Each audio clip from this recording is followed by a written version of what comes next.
Do you use a glass grinder when you're making stained glass windows or copper foil work? There's something you got to remember to do.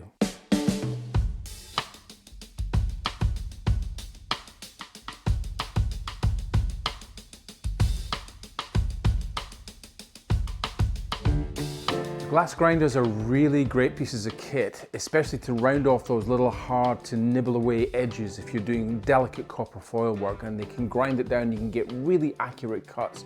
They're brilliant and they allow you to make shapes and cut glass and create sort of delicate and interesting shapes that otherwise would be much harder to do if you're just cutting it out of a piece of glass and grossing it with grossing pliers.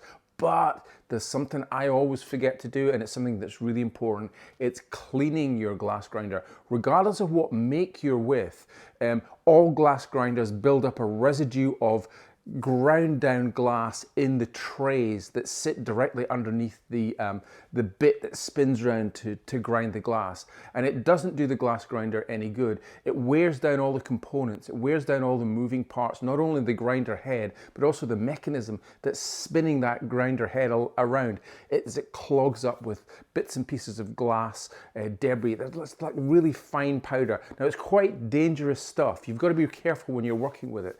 Cleaning it is a regular thing. You've just got to kind of get used to it. What I tend to find is, after I've done a long session of grinding glass for a window or whatever, I just always clean the glass grinder at the end of it so that it's ready for the next session. I'll just show you the best way to do it. It's really a case of making sure that the powder that's in the glass grinder is wet when you're cleaning it. If the powder is dry, that can become a problem. You've got to make sure you're not inhaling any of the glass dust when you're cleaning your glass grinder. So don't try and clean the glass grinder out when the tray is dry. You're likely to get dust. Even if you're kind of wearing a mask, that dust will infuse into the atmosphere and it will sit on your clothes and things like this.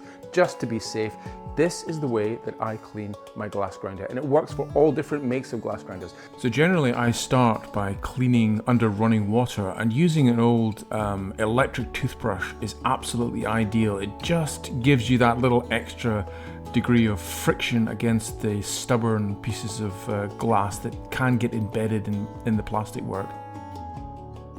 If there's a large amount of glass powder, I would scrape it out and put it into a plastic bag rather than putting lots of it down your sink, because it is not water soluble and it will sit there in your pipes if you leave it for too long. So really cleaning it thoroughly under running water is the ideal scenario, using an electric toothbrush to clean it, and your glass grinder is good to go. By the way, if you are interested in glass grinders, check out this review here of the Glass Grinder 2. It's a really great premium quality glass grinder. There are other ones on the market. I'll leave links below this video to where you can access these glass grinders. And if you've enjoyed today's video, leave a like and comments about future videos that you'd like to see on this channel. Thanks again for watching. Bye for now.